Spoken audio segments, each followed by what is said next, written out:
A shepherd stopped mid-step, high on the hillside. Nothing but grass and wind, and the valley spread below him. He heard it, low and drawn out, not close. A horn. Down in the lane, a man walking home stopped beside a wall. He heard it too. Same note, same pull, moving. And in the cottage, lamp still burning, someone stood by the window, listening, trying to place it.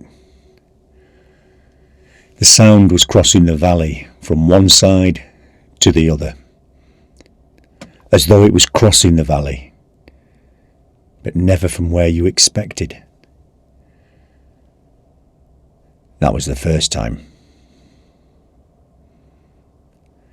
Up in Calderdale, where the valley settles and the wind drops low, there was a time, not so very long ago, when people in different parts of the valley heard the same sound.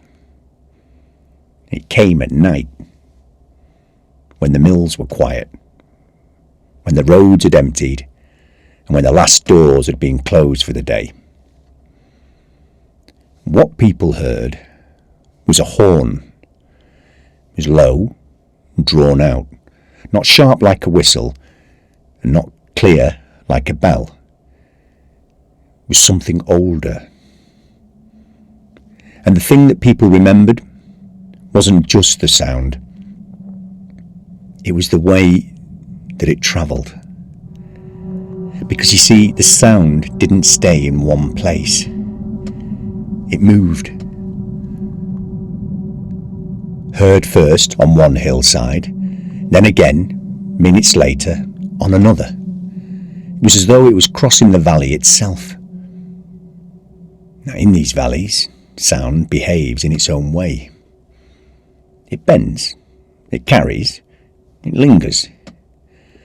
A hammer strike from a distant yard can sound as though you just heard it behind you. And a voice carried on the wind can move from ridge to ridge without losing itself. So at first people said that that's what it would be. Some distant work, some late movement, something ordinary, heard in an unusual way. But the sound didn't settle. It shifted, and it appeared somewhere else. It wasn't fear that sent them up. It was the not knowing. A few men who lived there all their lives said they'd go and settle it, lanterns lit and boots on stone, walking up towards the higher ground trying to catch it before it faded. But when they reached the ridge, there was nothing. No figure, no animal, no sign of anyone.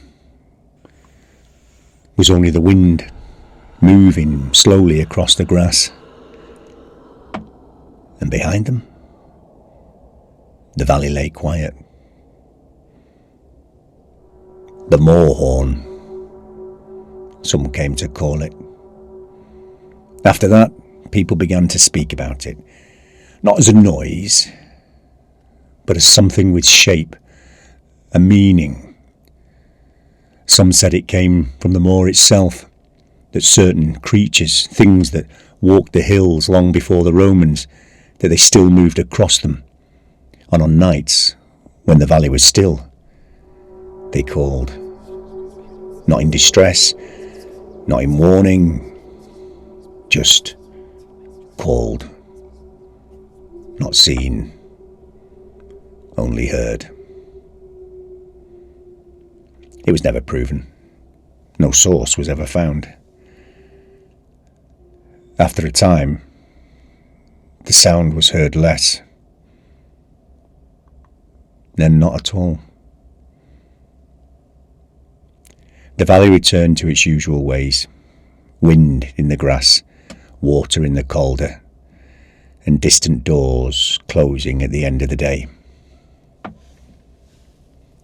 But even now, in Calderdale, On a still night, where the air sits heavy between the hills, people still pause just for a moment and listen.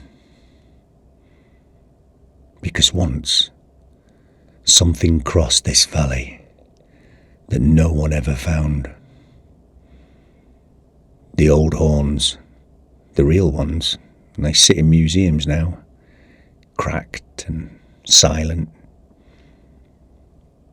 So if you're out there standing on the ridge and the valley goes still, and you hear something low moving across the dark, you might go looking for it.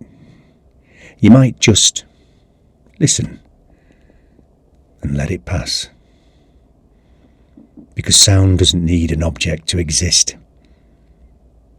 It only needs a valley like this.